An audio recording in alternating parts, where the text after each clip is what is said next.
Today we are looking at a case that feels less like a true crime story and more like something ripped from a psychological horror film.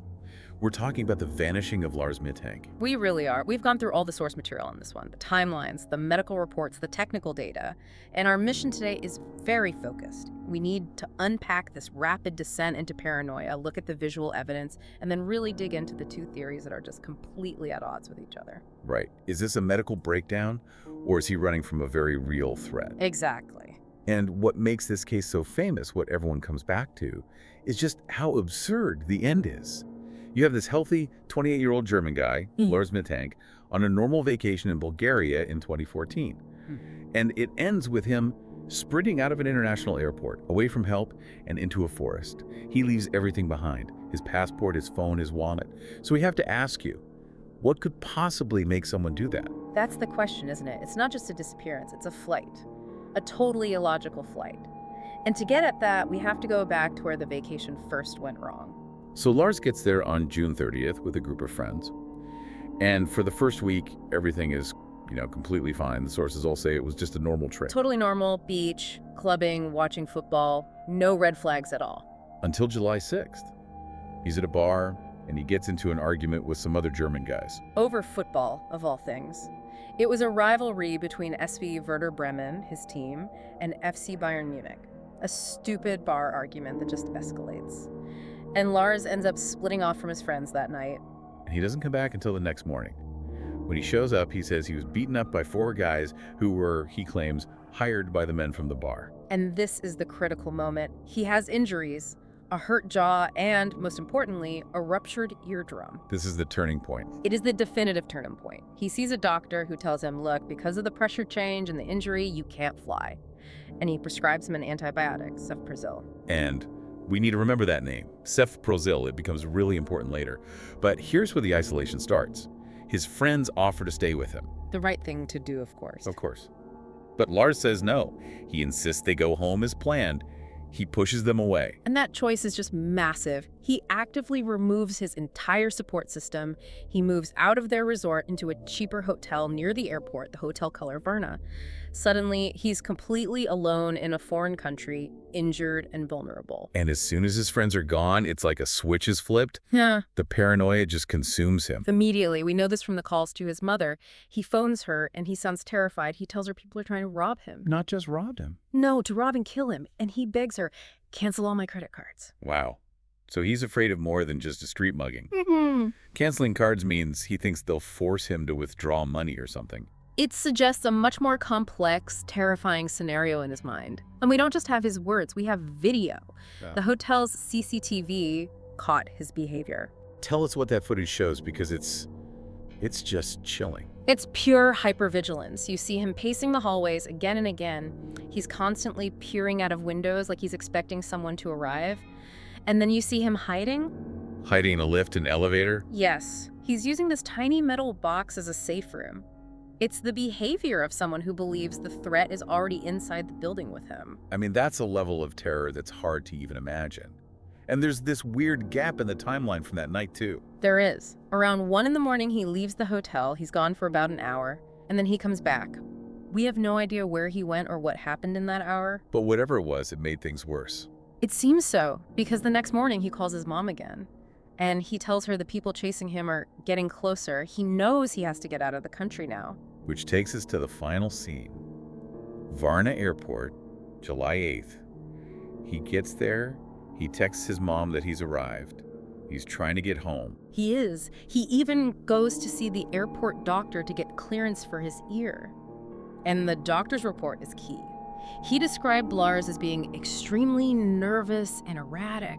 And he mentioned the medication again, right? He did. He specifically told the doctor he was worried about the Cefuroxime he was taking. So he's already questioning his own state of mind, his own perception. So he's almost there. He steps away from getting on a plane.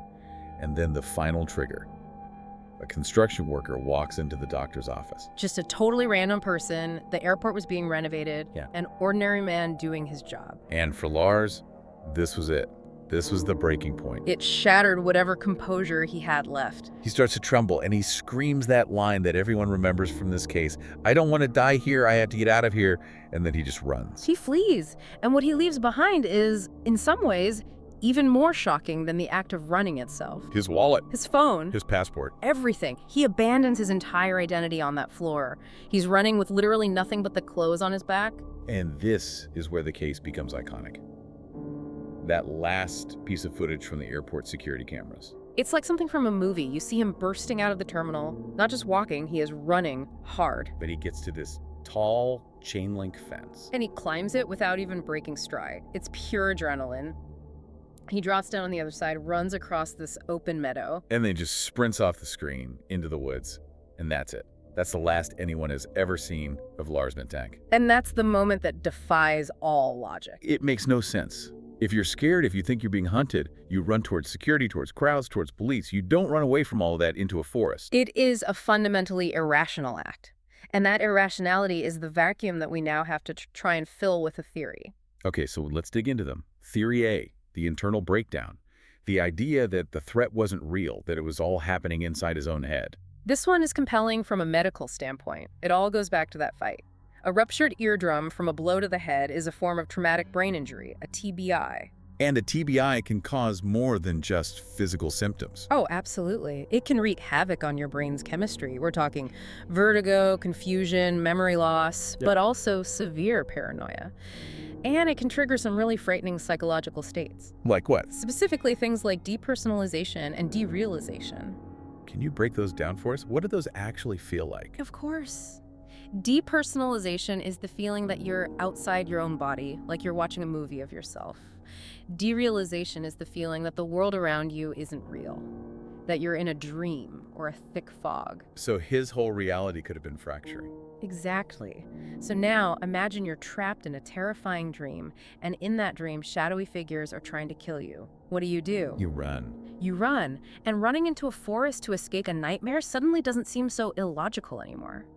To him, it might have been the only logical thing to do. And the antibiotic, the Cefuroxime, could that have played a part? It's a variable we can't ignore. While it's not known for causing acute psychosis, every person reacts to medication differently. And when you mix a new drug with a head trauma and extreme stress, it's a volatile combination. Lars himself was worried about it. So Theory A paints this tragic picture of a man whose own brain betrayed him. He was running for his life, but from a phantom that only he could see. Precisely, a self-preservation instinct triggered by a collapsing reality. There are holes in that. It doesn't feel complete. Why did he specifically say people were trying to rob and kill him? That sounds connected to the bar fight, not just a random psychosis. And you're right to question it, because that brings us to the much darker possibility. Theory B, the external threat. The theory that he was right all along. That the threat was real. And the piece of evidence that props this theory up is a small technical detail that investigators found. The phone ping. The phone ping. It's a huge anomaly. After Lars disappeared into the woods, the phone he'd left behind in the doctor's office, it connected to a cell tower again. So it was turned on. It was on, and it moved. And here's the crucial part. The signal's movement did not match Lars's path. He ran one way, into the forest. The phone was briefly carried in a different direction. Wait, so someone else must have picked it up. That is the strong implication. The data just doesn't make sense otherwise. The phone didn't stay put, and it didn't follow him. It was carried away. So if someone else had his phone, then the people he was afraid of might have been real, and they might have caught up to him after he ran from the airport. It changes everything. Suddenly, the construction worker isn't just a random guy. Was he one of them? A scout. It reframes the entire story. His run wasn't a psychotic break. It was a desperate last-ditch attempt to escape. And it means he might have been hunted down in that forest. My God. So we're left with these two impossible scenarios. Either his mind collapsed under the weight of an injury, creating a living nightmare, or he was telling the absolute truth, and he ran from a real pursuer, a fact that's only hinted at by a single mysterious ping from a cell phone. There have been sightings over the years, right? But nothing confirmed. Nothing confirmed. A few alleged sightings in places like Brazil and Canada, but they've never led anywhere. He remains a ghost. It all comes back to that moment in the airport. Yeah. To what he left on the floor. It does, and I think that's the final question you have to ask yourself. The whole mystery really hinges on that passport. If you are truly running for your life from a real person, do you drop the one document that proves who you are, the one thing you need for any official rescue or escape? Or is the act of leaving that passport behind the clearest sign of all that Lars Mittank was no longer thinking rationally? That in a way, he was already lost before he even ran into those woods?